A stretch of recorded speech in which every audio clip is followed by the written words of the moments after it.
we cannot have a parliament that is literally controlled by AI technology. But we also acknowledge the fact that AI has made very many functions, everyday functions, better. And we think that there's a possibility that we can leverage on AI to make many parliamentary functions a lot better. And that is something that we're looking to do. It's a discussion we want to delve into. And of course, delving into this discussion basically enables us to do more of a 360, analysis of what the use of AI would mean in parliament and legislation. What are some of the challenges we would encounter? How would we be able, for example, to mitigate some of those challenges? But then again, there brings the question of inclusivity.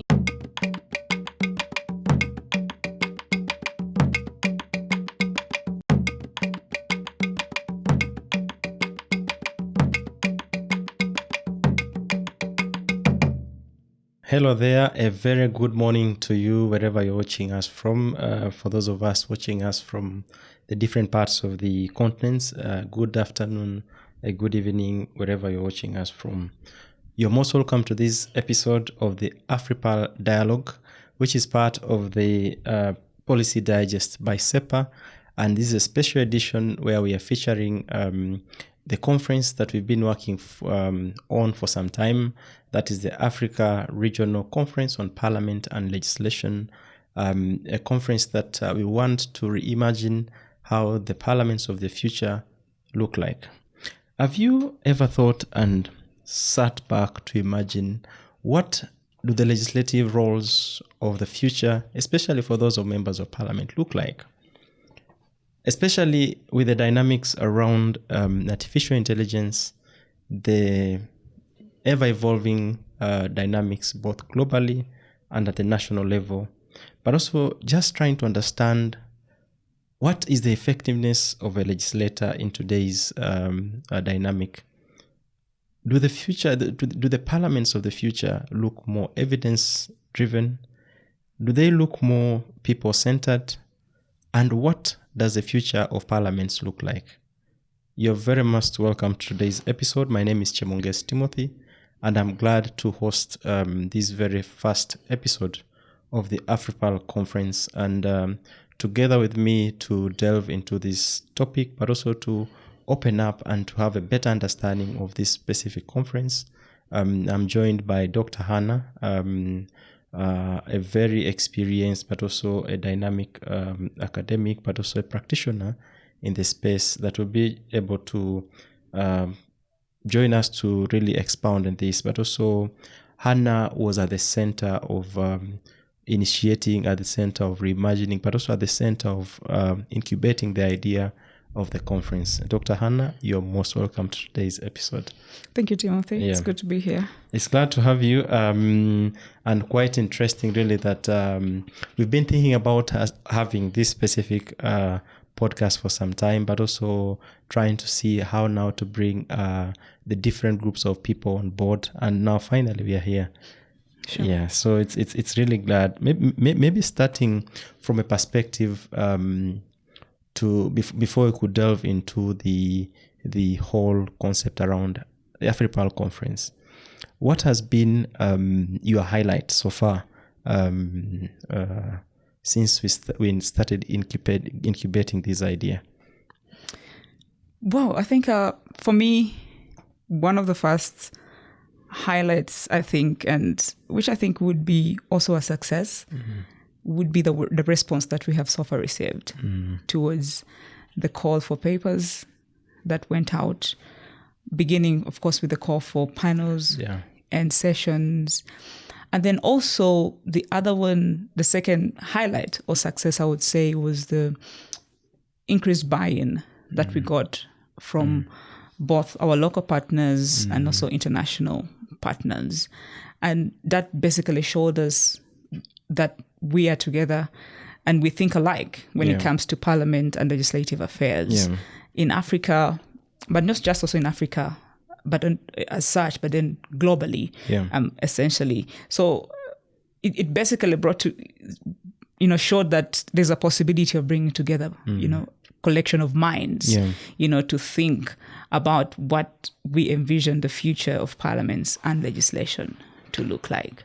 And I think that's very important, especially understanding that a platform that brings together practitioners, development partners, the academia, and the different groups of people really to look into this question of legislation. And again, appreciating the fact that different parliaments in different countries across Africa and beyond have had their own experiences, have had different strategies that have been adopted that have made them successful, but also lessons that have been picked from some of the decisions they have been able to take. What do you think would be quite unique, really, first of all, before going into delving deeper, into understanding even what this conference is? What's the unique bit about AFRIPAL?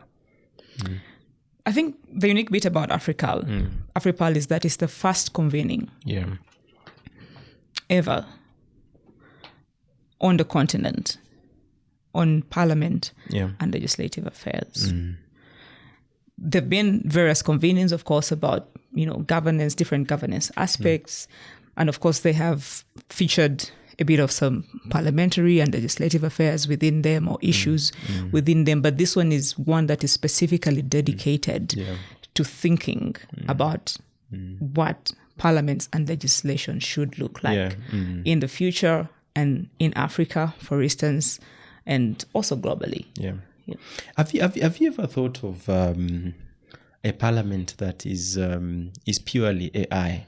What do you think such a parliament would be? Purely AI, maybe with a few technical staff in parliament, but an institution that has been designed to operate using the artificial intelligence. What do you think about that? Well, we would be living in the future. And in the present, but way in the future from what we are living in right now, of course. But I think the parliaments cannot essentially be purely AI. We cannot have a parliament that is literally controlled by AI technology. But we also acknowledge the fact that AI has made very many functions, everyday functions, better. And we think that there's a possibility that we can leverage on AI to make many parliamentary functions a lot better. And that is something that we're looking to do. It's a discussion we want to delve into. And of course, delving into this discussion basically enables us to do more of a 360 analysis of what the use of AI would mean in parliament and legislation. What are some of the challenges we would encounter? How would we be able, for example, to mitigate some of those challenges? But then again, there brings the question of inclusivity. How do we ensure there's inclusivity? When you talk about AI and technologies, even in Africa, for instance, there's the aspect also of access. Who will have access to these technologies? And will they be affordable, for not just even individuals, but even governments? Will they be able to afford these technologies? But then there's also the question of the literacy and the capability of using these technologies. So it's more of a more in-depth discussion, but it's something that is worth delving into, and that is something that we want to. Those are some of the conversations that we want to delve in to at this inaugural conference on parliament and legislation in Africa, and basically see ways in which we can, as parliaments in Africa, governments in Africa, enhance our parliamentary structures, our parliamentary functions, for them not to only be responsive to the citizenry, but then also to ensure that we are living and keeping up with the times. Because there's a challenge when you tend to think that you operate in more of a bubble and you don't want to, say, for example, conform to what the trends that are happening, that are going on. But I think you also stand to gain a lot when you figure out ways in which you can leverage those technologies to make you function better, to make you be more effective, to make you be more responsive, and essentially fulfill your mandate You know. Do you think that the parliaments and again here just looking at one of the stakeholders, really parliament specifically and members of parliament, how receptive are they or how welcoming are they to such ideas, and what has been your experience so far engaging with parliament as an institution, the legislators and some of the people that work within parliament? Yes, I would think they're actually responsive. They are welcoming of the idea. Yeah.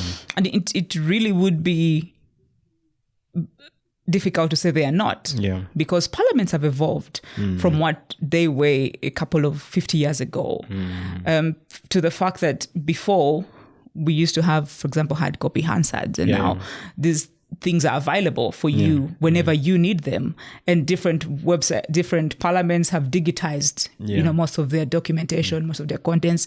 This is something that has obviously been gradual, but you realize that, especially as researchers, policy actors, civil society actors, even everyday citizens, for anything that you would need, you would be able to actually get it as soon as a session in Parliament has ended, as soon as a debate in Parliament has ended.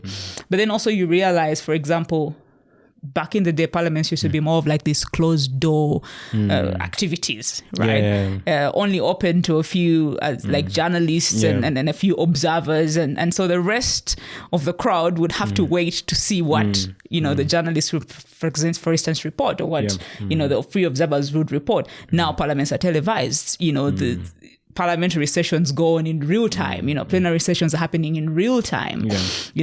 Streamed both on the internet, national televisions.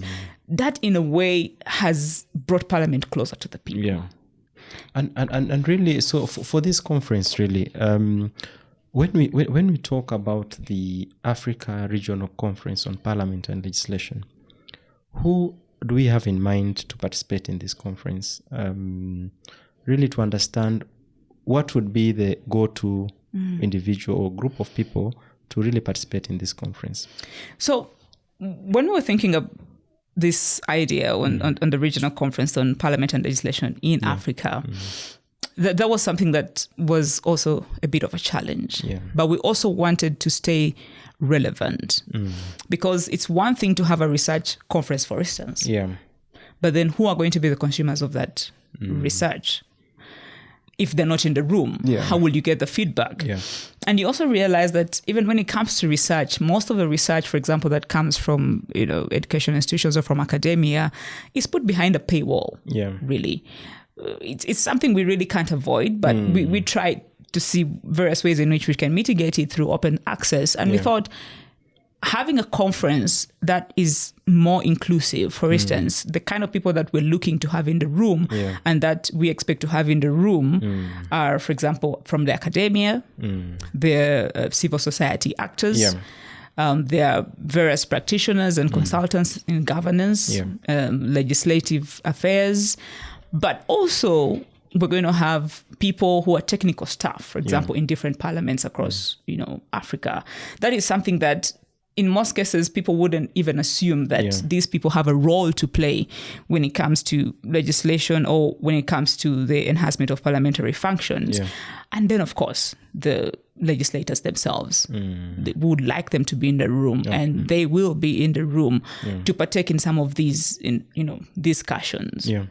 So, and that's very important, because I think that one of the things that, especially those of us who are in this practice really around parliament legislation, one of the gap has been around the uptake of evidence in supporting decision makings, but also there's been an increased question around apathy, donor apathy, in supporting change in what sometimes there's a bit of difference in even what sometimes donors envisage as change, and what the partners who actually implement envisage as change. And so I think that you highlight a very important point in trying to say that, in saying that different players might be brought in the same room to discuss and way into this and we find a way out of this. Yeah. And so the other really, I know for a fact that this conference is scheduled to be scheduled for 18th, 19th, and 20th of June. Yes. Why the 3 days? And what will be doing? What informed the 3 days? For many of these conferences, we've seen sometimes just a day and that's it. So why do we have 3 days for this? Yeah, so, well, the 3 days includes both networking and, of course, it takes into context the arrival and departure. But most importantly, we'll have 2 full days. Yeah. Sort of like 48 hours of deliberations and discussions on different topics on parliament and legislation. And what we envision to have and what we hope we will have, obviously, is we'll have different plenary sessions that will be led both by people from academia, but then also people from the civil society space. And then we'll have a couple of also discussions, rather, thought-leading conversations on some of the key topical areas in Parliament, things to do with when we talk about the ideals of Parliament, what do we think they are? What do we think they should be like? And what do we envision them to be like in the future? When you talk about things to do with legislation, making laws, what is that? Making laws for who? Because sometimes we assume that people understand these things. We assume that this is public information, but we would want to have more of what I would prefer to call an is and was discussion. A simple, simplistic, plainly speaking discussion about who should the laws be made for? Why do we have to make a law? For what reason? And if we have the laws that we have, are they effective? If they're not effective, what should be done to make them effective? We've gone through a number of emergencies and we want to know what are the lessons we have learned. And specifically here, we'll be using evidence from civil society and how they used evidence, to influence parliamentary functions during times of emergencies to basically guide in terms of the policies that were, passed during those times. Say, for example, the COVID times, and in many other areas, it could be natural disaster or calamity-driven emergencies. But some of these are obviously backed by evidence. So essentially, that's what we are looking to have. And for this conference, do you envisage it to be a one-off? Is it something that you plan to have it annually? How does this look like? Is it an annual event?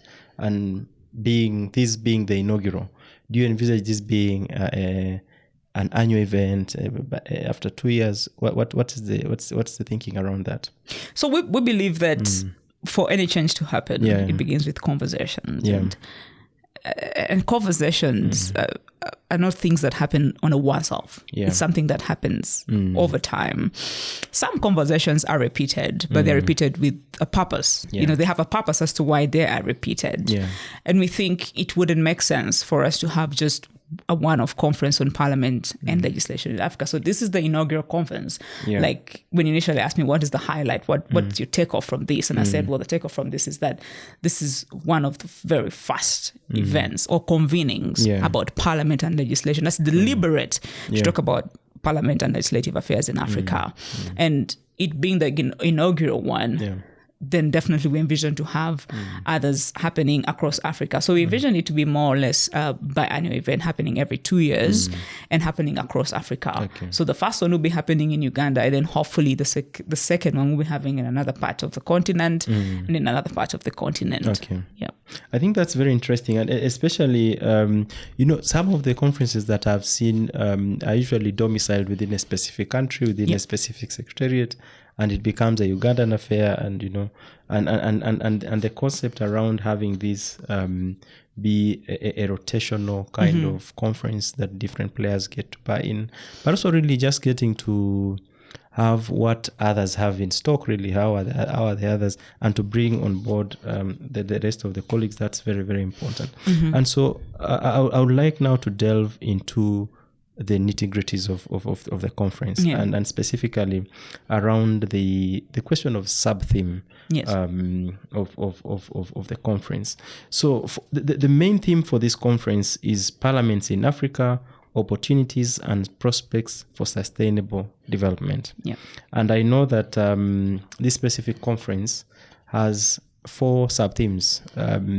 You'll be telling us what each of those really, how you envisage them, and probably even their relevance to the already ongoing discussions. The first is around emergencies and parliamentary functions. The second, Parliament, Fourth Industrial Revolution and AI. The other is post-legislative scrutiny, legislative impact assessments. And the last is parliamentary partnerships, learning, and adaptations. What informed this kind of themes, and why 4? Why this specific? Why didn't we have less? And what informed each of this? Maybe starting with emergencies and parliamentary functions, and even maybe you could weigh in on the main theme first, before going to the sub themes. Yes, I thought I was going to begin from that actually. So you will notice that in the main theme, Parliaments in Africa, Opportunities and Prospects for Sustainable Development, we're deliberately not talking about challenges. And we're deliberately not talking about. I see that. We're deliberately not talking about what is wrong, because it's easy to pinpoint. What is wrong. Like this is wrong and this is wrong. You people should have done this and you didn't do this. But it's usually hard to say, okay, now what should we do better? What next? So we decided to be more positivist, about this, and look at. We already have the system. It has been working. It's had some good. It has done some good, but it's had some challenges along the way. The main question is, how do we transcend those challenges? Which is why we want to see what are those prospects that we can latch on for the future. What opportunities can then we also leverage and grab onto, and can we ride with the trend on certain things? And riding with the trend on certain things, of course, there's the aspect of AI, and of course, starting from the Fourth Industrial Revolution, which is something we began by talking about. The influence of AI in legislation, the influence of AI in parliamentary functions. How can we leverage that to make parliaments effective?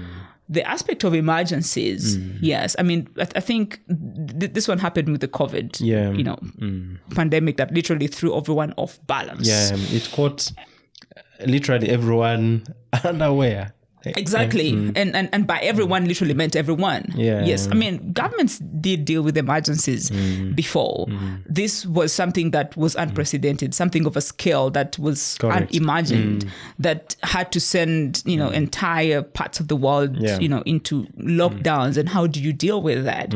You saw for the first time situations where in Uganda, for instance, the president had to really come out and sort of micromanage some of the I saw there was a bit of measuring of Porsche at some point. It got us there. Yes, exactly. And it was one of those times where everybody had to chip in, to do something. Parliament had to function despite the fact that there was this, danger that was looming, because they had a responsibility, they had a mandate. So the question is, so how do we then recover from that? We cannot think we have, because they could be something that could happen next. But then how prepared are we for the future in case something of that magnitude happens, of course. Then, of course, there's the other theme on parliament partnerships, adaptations and learning. Again, it sort of flows into each other, because Parliament, in one way or the other, needs to become a learning institution. Because unless it becomes a learning institution, then it becomes hard for you to adapt to the changes. But with learning also comes collaboration. And and this is like one of the spaces that we're trying to create, that we deliberately are creating a space that provides for collaboration, so that we can learn from best practices in other places, so that we can think together on some of the challenges that we had and come up with solutions that are most essentially bespoke in the African context, that we can think about some of our parliamentary functions and ask ourselves, is this really working? Of course, coming now to the other theme of post-legislative scrutiny and legislative impact assessments. We need laws. Yes. How much of them do we need? The ones that we have, how impactful have they been? Do we still continue down this path, of creating as many laws as we can, only for them to be archived? Exactly. Or, is it the best use of our time? Is it the best use of our resources? Or do we focus on a few that are comprehensive enough to be able to address the needs of the everyday person, to be able to address the needs of the citizen? So essentially, the themes, speak to each other, and yet they are also different, speaking to different, aspects and facets of the different areas or aspects that could affect parliaments and legislation, and could affect parliaments and influence the way in which they do their work, in which of many ways we have seen it. And some of those things, we have to live through them, and we don't want to be caught unawares, especially on the continent when it comes to some of these advancements. Absolutely. So I have a couple of follow-up questions, really, to just open up these specific sub-themes further. I think they are very important for us to just a bit spend some more time on them before we can move to the next area of our plan. And so, but before that, I think it will be good for us to take a break. But for our viewers and for our listeners, I want you to reimagine and think the mandate that you give to the legislator, to your member of parliament, to go and represent you, to go and ensure that the resources that are there for the country are well used, and that there is value for money in all through. But also, more importantly, ensuring that there are laws that are made for the good governance of this country. The other role, which again has been very, very, very interesting, has been the question of oversight, and I think that and that goes to managing and overseeing how resources are used. To what end, as your member of parliament here in Uganda, being able to do that? And for those of us watching from the different parts of the world, what does it look like for your member of parliament? Are there specific opportunities? Are there ideas that are happening in your country that you think could actually contribute to this conference, or you could actually be part of this conference? Please comment that on the comment section, and we'll be very glad to see this conversation ongoing, so that then we are able to reflect further together. And this is a collective reimagination on what parliaments look like, for purposes of serving us better, but also exercising the legislative function properly. Thank you. See you soon after the break. Welcome to the Parliament Performance Tracker platform, a portal designed to empower Ugandan citizens with valuable insights into their parliament's performance and financial landscape. Some of the key highlights of this platform include the Parliament Legislators Report Card. Here, you find comprehensive information on the members of the Ugandan Parliament, from contact details and their biographies to their legislative performance, including bills sponsored, bill participation, term count, and the number of parliamentary committees they sit on. This section provides a transparent view on each legislator's contributions and activities. The Finance Tracker. This consists of two powerful tools, the Budget Tracker and the Debt Tracker. The Budget Tracker displays the current budget allocations of Uganda, allowing you to track how public resources are distributed across various sectors. But that's not all. There is also the Budget Simulator tool, enabling you to actively participate in the budgeting process by simulating your preferred resource allocations. While the Debt Tracker provides insights into Uganda's national debt standing, you discover key metrics such as the debt per citizen, GDP per capita, and per capita income, along with the sources of these loans. Stay informed about Uganda's financial health and the implications for future generations. Insights. This is a platform where you can gain valuable knowledge about parliament-related topics. Simply enter your queries and our system will fetch relevant articles and also provide AI-generated summaries, offering you a deeper understanding of the issues that matter to you.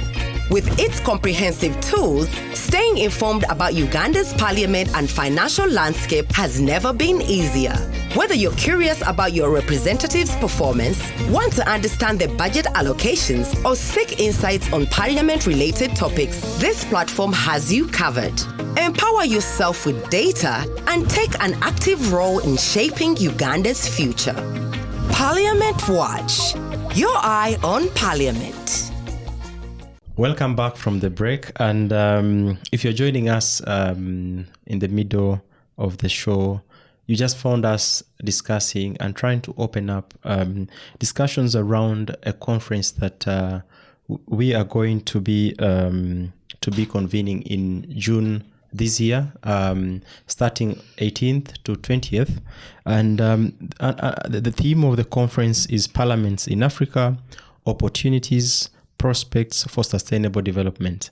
And this conference brings together different stakeholders to deliberate, to reimagine, to rethink, and to share different perspectives, provide an opportunity where different practitioners share their lessons, share their best practices, but also trying to, provide a platform where we can foster, collaboration among the different players in this space. And for this specific discussion, we've been able to look at the different sub-themes that will be informing the conference. And among them is emergencies and parliamentary functions, Parliament's fourth industrial revolution and artificial intelligence, the question of post-legislative scrutiny and legislative impact assessment, and parliamentary partnerships, learning and adaptation. And joining us today again, if you're just joining us, is Dr. Anna, who was at the inception really and at the incubation point for this specific conference. And we've been able to cover a bit so far. And please, we'll be very glad to receive your comments, your contributions, and later we shall be really weighing in how you can be able to be part of this conference and how you can be able to contribute to ensure that these discussions are impactful, but also they achieve their objective. Dr. Hannah, you're welcome to this second segment of the show. Okay. Yeah. So before we went into the break, we had looked at the four sub-themes. Yep. And I thought it would be important for us to just give a bit of highlights in light of each sub-theme around emergencies and parliamentary functions. And I know that you had waded into the question of COVID, but really in terms of emergencies, what exactly are you looking at, and especially looking at it from the different partners, different stakeholders in this case? I think when it comes to emergencies, one of our preoccupations is on some of the pertinent aspects of transparency and accountability. Yeah. And we know in terms of emergencies, there's an aspect of resources. Yeah. Resource mobilization, resource usage, and what is the accountability for those resources that have been deployed, to able to support or mitigate some of these emergencies. And those are some of the things that in many ways or the other came out subtly during, for example, the COVID pandemic's crisis situation, the aspects of transparency, accountability. We had a couple of, not even a couple of, a number of cases of corruption. Yeah. I think not just across the continent itself, but world over, where public officials were, implicated for embezzling funds that were supposed to be channeled to the needy, and those who needed them most. Yeah. And the question is, so what next? What happened then after that? In many cases, some were brought to book, as they say, were made to account, for some of the monies that they had embezzled. Yeah. Some went scot-free. But I think that in one way is more reactive to the problem. We would want to be more proactive towards the problem and figure out ways, come up with strategies in which we can create mechanisms of accountability, mechanism of transparency. Of course, we would want to also question the current ones that we have. Yeah. Aren't they working? Why aren't they working? And what can we do to make them better? So those are some of the things we'll be talking about. And some of the key presentations that will come out in these sessions are basically case studies of so how that also includes the papers. There are papers to Yes. this specific, each of these sub-themes. each of the some themes, So we'll have to be basically plenaries, Yeah. Where we'll be delving, deeper into some of the different, dynamics of parliamentary functions during emergencies and how parliaments can function during emergencies. How can they can evolve? Yeah. And of course, we saw, for example, in our context where Parliament literally had to move from a building out of a building. And it has led to many innovations where Parliament now, it's possible to hold Parliament anywhere else apart from the chambers. That's true. You can create a chamber wherever you want to create that chamber. It doesn't matter for as long as you have protocols and procedures and you can conduct business. So can we build on some of those innovations? And I think that is very important. The question of emergencies, of course, is quite broad, and it could be looked at in different ways. But also, I think each country in Africa and beyond, they have their own definition of emergencies, really, and what would fit within this. And I think it's where we now come together to really discuss how have others been able to address this specific, or even go about some of the things that come along with this and what opportunities lie there. Okay, yes. And the other really, of course, is around the fourth industrial revolution. I have heard of this term for some time. Yes, the question of AI is there. But when we look at when we say the fourth industrial revolution, for a person watching us, what should come in their mind? So essentially what should come in their mind is the involvement of digital technologies. Yeah. And information technology is most essentially, and how that in a way is being used to improve everyday functions, or is being used to support everyday functions. And of course, many would argue that we are way past the fourth industrial revolution.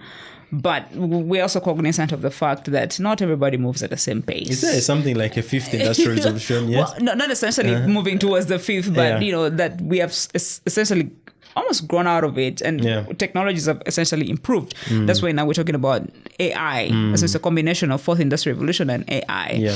That we have information technologies, but then they have advanced, into to incorporate more human functions beyond what we envisioned they would actually do. And so how do we then also make sure that that incorporation of human functions does not necessarily eliminate the person from the process, but essentially supports the person in the process? And again, to go back to the fourth industrial revolution, so to say, of course there's first, second, third, and fourth. But and like I said, not all of us move at the same pace. And part of it comes with our access to resources that enable us to get to where we are. You can talk about the aspect of the internet. Even internet access itself. Not everybody has access to the internet. Not every government, for instance, in Africa, can be able to create affordable internet for all its citizens, even if they wanted to, say, for example, televise all their government functions or committee, for example, meetings in parliament. That there's an implication of that. And so how do we mitigate that? What kind of resources do we need? What kind of collaborations do we need to make that possible, so that parliamentary functions can be made better? Parliament can be made more relevant to its times, because you wouldn't want to have a parliament that is living 60 years ago when we have moved. And maybe on that very subject matter, do you think that because much of the technology, or even AI, or any of these components, digital developments, are developed from the north, really. The colleagues from the south, I can't say we are predominantly, but we consume much of the technology developed elsewhere. Yes. Do you think that the discussions in the conference would stretch towards even development of some of these things, or even having Parliament itself, how their mandate looks like in supporting their respective members of their countries or industries or people within the African continent in the development of these technologies? So I'm a firm believer that culture is not static. Yeah. And of course, with globalization and the various interactions of different people, we've got a lot we can learn from each other. Yeah. Not that the learning is going to be one way, but and I think that's also why the conference is happening in Africa, because they could be learnings here that could inform processes elsewhere. Yeah. Now, if you permit me to talk about post-legislative scrutiny and legislative impact assessments, this is something that is more of, I wouldn't want to say an introduction, but it's something that is more of being now more embraced in Africa, but it's something that has already been done, in countries such as the UK. Yeah. And while they have already practiced it to a certain extent, there's also need to know what next, where next to go, right? So during the conference, we wouldn't want to just know what the UK has done, how it has, progressed post-legislative scrutiny-wise, what kind of tools, what kind of strategies do they use for legislative impact assessment. But we also want to think about some of the innovations. And that's one of, the thought that is going to be led by one of our conference keynotes, on what are some of the innovations in post-legislative scrutiny that we should think about. And I think that, in a way, should open up people's minds to the possibilities of how this could be done better from an African context point of view. Because, again, some of the problems we have had is directly transplanting things and bringing them into our context without being cognizant of the fact that we operate in different cultural settings. We have different, aspects, systems and structures. Even our access to resources is pretty much not the same. We have different things like education, access and literacy levels that, could affect. And so I think this gives us an opportunity to basically think about how we can contextualize some of these practices that are good. And of course, let go of some that we think are not as effective as they should have been. Would our viewer be right to say the question of post-legislative scrutiny is close or similar to monitoring and evaluation? In many ways, yes. In many ways, one would say so. Although monitoring and evaluation is sort of something that happens throughout the lifespan of a project. It's not something that really happens at the end of a project, which in many ways makes it different to post-legislative scrutiny. Of course, there's pre-legislative scrutiny, because someone may ask, what about the pre-process? Why are we talking about the post? After the law has already been created, and now we want to know what was its impact. Did it meet its objectives and so on and so forth. So that is what essentially creates the difference. That's what we want to do more or less of an impact assessment of the law. And of course comes with a bit of some evaluation in it, which makes it different from the monitoring, which happens during the lifespan of a project. However, that could be also a very important point to think just about. For relatability. Exactly. So and I think that the last theme around Parliament's partnerships, learning and adaptation. And for me really, and I know you love the liberty to look at it extensively, but in terms of partnerships, what are you looking at specifically? So in terms of partnerships, and I think this also begins with the kind of audience that we expect, or rather the kind of category of participants that we expect, and the fact that this is bringing together people from different parts of the world, some of whom are legislators, and some of whom are parliament technical staff, to basically come into the same room and deliberate. That in one way is already a partnership, and creates an avenue for future partnerships. But then also some of the papers under this theme are basically going to be delving into some of the case studies where there's literally been partnerships between different countries to handle, in most cases, they delve on crises, like how different parliaments have, collaborated to handle certain crises and eventually learned from them. So now what are the lessons from that and how can we adapt now to the changes and basically chart a way forward for how we can continue having these collaborations, because while we recognize there is state sovereignty in many areas, for example, in Africa, we have a shared history, for instance, and we are similar in many ways, in culture-wise, society-wise, in terms of our norms and of our values, and it does us better if we learn from each other and collaborate with each other to make some of our functionings, better, because our citizens are going to end up across borders. And so how do we make sure that once they do, they're able to adapt, correct, when they get there? I think that's very clear. And thank you for elaborating that specific component. And now I want us to slightly shift and look at what you envisage really as clear outputs for this specific conference.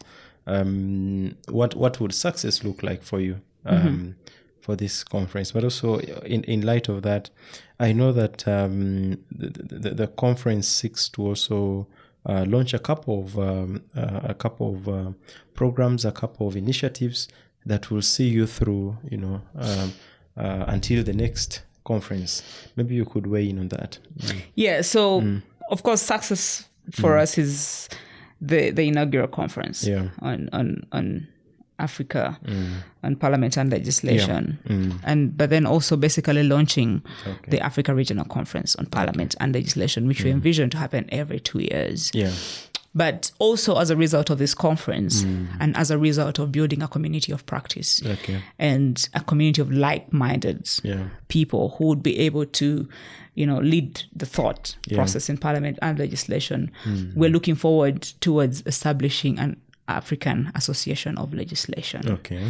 Now, the African Association of Legislation will bring together practitioners in the governance space, academia, civil society organizations, institutions, centers of excellence, and of course, current and past legislators into a space where we'll have a number of convenings, over the years leading into the conference. And the deliberations from these convenings will be what will guide the future conferences, the future AFRIPAL conferences. So we look forward to launching that also at the conference, the African Association of Legislation. And this is also to note that this is something that I think we'll talk about in the next session, in terms of our partners, because one of our partners is the International Association of Legislation.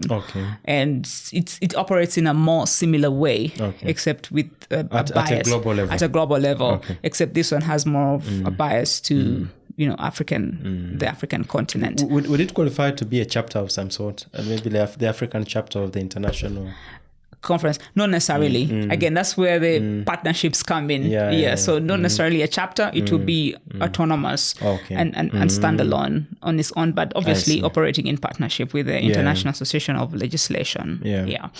And so it will be in charge of a couple of things, including capacity building of legislatures across the continent, parliament, technical staff across the continent, and basically create an avenue where you can, share best practices, share knowledge and learnings across the globe, not just from the continent. So that's one of it. And you said that the membership is across Africa, or does it accommodate beyond, or it's just purely Africa? No, it's across Africa, but it accommodates both those resident on the continent and those not resident on the continent. All right. And then the other thing that we're looking forward to launching also, and basically that is in the works, is a journal on African parliamentary affairs.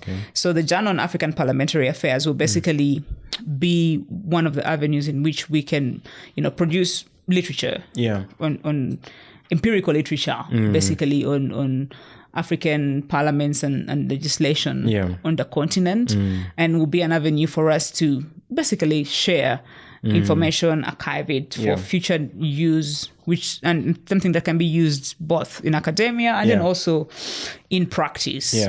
And we also look towards launching the African Parliamentary Democracy Series, which will basically be a book project. That's different from the journal? Yes, so that will be different from the journal. So the journal is mainly academic in nature, whereas the series is more, opens up more of the field. This has both empirical literature, theoretical, but then also practitioner related literature. Yes, so it's served in a more in a way that is easily consumed by everyday people. And which category of people are you looking at to contribute to the journal or the book series and book series? So just like we mentioned before, the essential comprehensive participation of the conference in terms of the categories of participants. So they could either be academia, scholars in parliament and legislative affairs.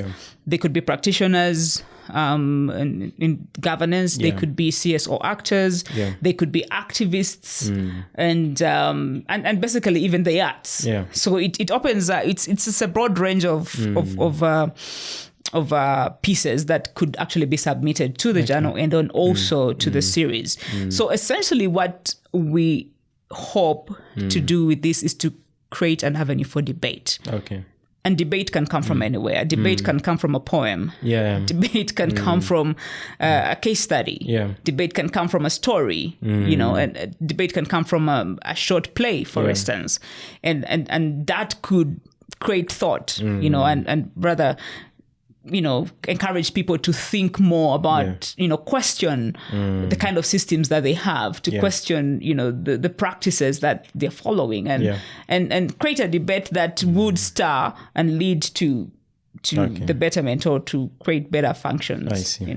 Okay, so that's quite elaborate. So, and to our viewers, looking at the outputs that would be launched, as highlighted by Dr. Hannah, the Africa Association for Legislation, the Africa Journal for Parliamentary Affairs, the book series. These are some of the outputs that will be able to be launching on that very day. And so, two more things really before we wrap up. Would want to know who are so far some of the people that you're already working with, you're partnering with, you are engaging with to have this conference. So at the initial process of the ideation, we were John Mushomi, who's a colleague of mine, we're privileged to have conversations with the Center for Policy Analysis, which of course works with Parliament and is mainly public policy oriented. It's a public policy oriented think tank, and they embrace the idea and have committed from 3 years ago to actually convening this conference.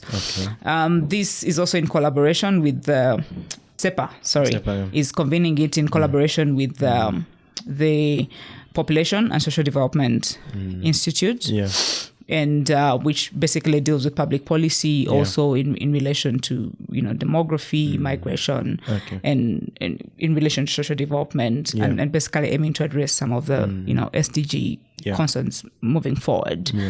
And moving forward also, we finally gained some collaboration. And so we have been working in partnership with some other organizations, such as AFRIDEP, the African Institute for Development Policy, that focuses on evidence-based research, for policy and decisions. And then Konrad Adenauer Stiftung, which is one of our main partners also for the conference, and then the Westminster Foundation for Democracy, which has also been part of the ideation process from the beginning, and one of our also big partners moving forward. Yeah. And of course, we cannot forget the Parliament of Uganda because we've worked with, the Parliament of Uganda's technical staff to basically provide guidance on some of the aspects, practical aspects of Parliament and legislation, and of course, to lead the way in ensuring that practitioners are also part of the conversation. Okay. Yes. And I know that we had mentioned earlier of the International Association for Legislation. Yes. I don't know. Yes, and the International Association. Yes, this is one of our partners. Yeah. Okay. We've also worked with it actually from the nation way back in 2022. Yeah. I see. Wonderful people. Yeah. That's great, and I like the fact that you have partners ranging from government side, from those in the civil society organization, development partners, and I know that all these bring different and unique strengths to have this conference. And then also probably to add also academia. We've worked with academics like, Professor Szabozold from Hungary, who's also been part of the process. And guiding the process as we moved along. I see. Very important. Are you still receiving partnerships? What do partnerships for this specific conference to have it successful look like? Are you still? Is it closed? Others welcomed? For partnerships specifically? Yes, we are still receiving partnerships, and then when we're still making partnerships with many. We are currently also in talks with different legislatures, regional legislatures across the continent, like the East African Legislative Assembly, who we're glad to partner with and talk to a couple of people there who have also walked the journey with us. The ECOWAS, with some of the main actors, also joining the conference and joining us basically in thinking up the preparations for the Africa Association for legislation and various other also bodies across the continent that deal in parliamentary affairs. So maybe before we actually interest our viewers on how they can participate in this specific conference, I know that there's quite a lot of work that has been put to so far to have the conference come through and even have these discussions really. And I know there are quite a number of committees that you've been they've been having. I know there's a scientific committee. There is a committee in charge of. There are quite a number of committees that are supporting, and I know maybe you sit one on scientific committee. Yes. So we have a number of committees that are major in organizing the conference. One is the steering committee. That basically deals with more of the organizational logistical purposes aspects of the conference. And then we have the scientific committee that is basically in charge of the content of the conference, which I chair. And then we also have the secretariat, which is housed by SEPA, one of the major conveners, which is in charge of basically providing facilitating the operations, the day-to-day operations of planning the conference. Thank you for that. So we really want now to hear from you. So where is this happening from? Who qualifies to be part of this conference? What qualifies them to be part of this conference? And how can they be part of this conference? So who qualifies to be part of this conference? If you're parliamentarian, or legislator, if you are a practitioner in the governance space, the general governance space, a CSO actor, an activist, and someone who's generally interested about academia, and someone generally interested also about parliament and legislative affairs. We welcome you to participate in the conference. This conference is for you. And even in our presentations, it's diverse. It covers people from civil society, from academia, and then we also have technical staff from different parliaments across the continent, and then also we'll have participation from legislators too. So how do they? How does one become get to participate? In the conference? Is it free? Is it partly supported? How does one get to Yes. So I know when you mention a couple of partners, it makes it look like it's fully funded and it's fully supported. Yes, some of the funding is in, of course, to cover some of the logistical operations for the conference. But to cover participant participation, we would have liked to at least cover participation for participants. But unfortunately, we are still low on resources, although we're looking to fundraise for more resources. However, participants will have to pay a small fee of about $400. And this $400 will basically cover their conference participation and accommodation. And so what we have done is the conference will be held at Hotel Africana. So for the $400, that would include accommodation? Yes, for the conference days. For the conference days, that will be 2 nights? Yes. Those are 2 nights? 2 nights, yes. And then about 3 nights. About 3 nights. Yes, And then meals? Meals during the conference days. And just basically to allay people's fears, I said $400, which is quite a small sum, really. And that's why we have partners who sort of are coming in, because we're able to get subsidized accommodation to cover, so that we can facilitate, participants to come to the conference and fully partake of the discussions that are going in. So the $400 is the standard conference fee. And that will cover your participation and your accommodation for just the conference days, in very decent accommodation. And the conference will be taking place at Hotel Africana in Kampala. Hotel Africana in Kampala. Yes. So let's say I am, I'm not interested in the accommodation. Yes. I just want to, come commute. Come day one. So do I still pay the same amount of money? For local participants? Yeah, for local participants. Yes, so we're still looking into figuring out ways in which we can accommodate participants that will not want to, for example, have the accommodation. And I think we'll be communicating that soon on our website. All right. Okay, so that's good. In terms of how do I register? Where do I get the link? How do I even get more information about this conference? Yeah, so our registration process and payment process is totally automated. So you can be able to log into the AFRIPAL website. So for as long as you do a Google search of AFRIPAL, you'll be able to see the Africa Regional Conference on Parliament and Legislation, and you should be able to make your payment directly on the site. So all the information is there. All the information is on the website. Yes. And everything. Okay, thank you so much. I think that discussions around Parliament are quite interesting, and it's upon us really to continue pushing towards these discussions and having platforms where we can deliberate, where we can have genuine conversations about this conference is very, very important. And maybe Dr. Hannah,